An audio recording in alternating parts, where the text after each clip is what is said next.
आखिर क्यों खाया था पांडवों ने अपने मृत पिता के शरीर का मांस। महाभारत से जुड़ी एक घटना है जिसमें पांचों पांडवों ने अपने मृत पिता पांडु का मांस खाया था। उन्होंने ऐसा क्यों किया, यह जानने के लिए पहले हमें पांडवों के जन्म के बारे में जानना पड़ेगा।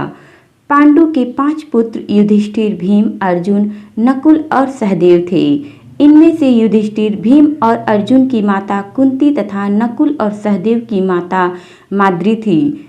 पांडु इन 5 पुत्रों के पिता तो थे, पर वे उनके जन्मदाता पिता नहीं थे, क्योंकि पांडु को श्राप था कि जैसे ही वो संबंध बनाएंगे उनकी मृत्यु हो जाएगी।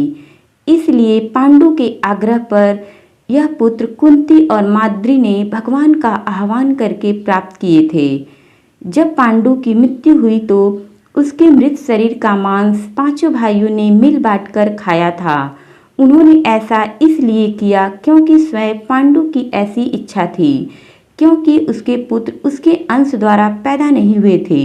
इसलिए पांडु का ज्ञान कौशल उसके बच्चों में नहीं आ पाया था।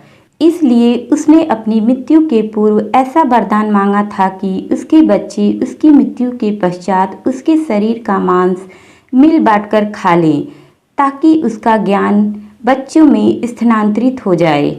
पांडवों द्वारा पिता का मांस खाने के संबंध में 2 मान्यताएं प्रचलित हैं। प्रथम मान्यता के अनुसार मांस तो 5 भाइयों ने खाया था, पर सबसे ज्यादा हिस्सा सहदेव ने खाया था। जबकि एक अन्य मान्यता के अनुसार सिर्फ सहदेव ने पिता की इच्छा का पालन करते हुए उनके मस्तिष्क के 3 हिस्से खाए। पहले टुकड़े को खाते ही सहदेव को इतिहास का ज्ञान हुआ, दूसरे टुकड़े को खाने पे वर्तमान का और तीसरे टुकड़े को खाते ही भविष्य का। यही कारण था कि सहदेव 5 भाइयों में सबसे अधिक ज्ञानी थे और इससे उसे भविष्य में होने वाली घटनाओं को देखने की शक्ति मिल गई थी। शास्त्रों के अनुसार श्री कृष्ण के अलावा वो एकमात्र शख्स सहदेव ही थे जिसे भविष्य में होने वाले महाभारत के युद्ध के बारे में संपूर्ण बातें पता थी। श्री कृष्ण को डर था कि कहीं सहदेव यह सब बातें औरों को न बता दे, इसलिए श्री कृष्ण ने सहदेव को श्राप दिया था कि यदि उसने ऐसा किया तो उसकी मृत्यु हो जाएगी। दोस्तों, ये जानकारी आपको अगर अच्छी लगी तो लाइक करें, शेयर करें, कमेंट करें और चैनल को सब्सक्राइब करें। Thank you.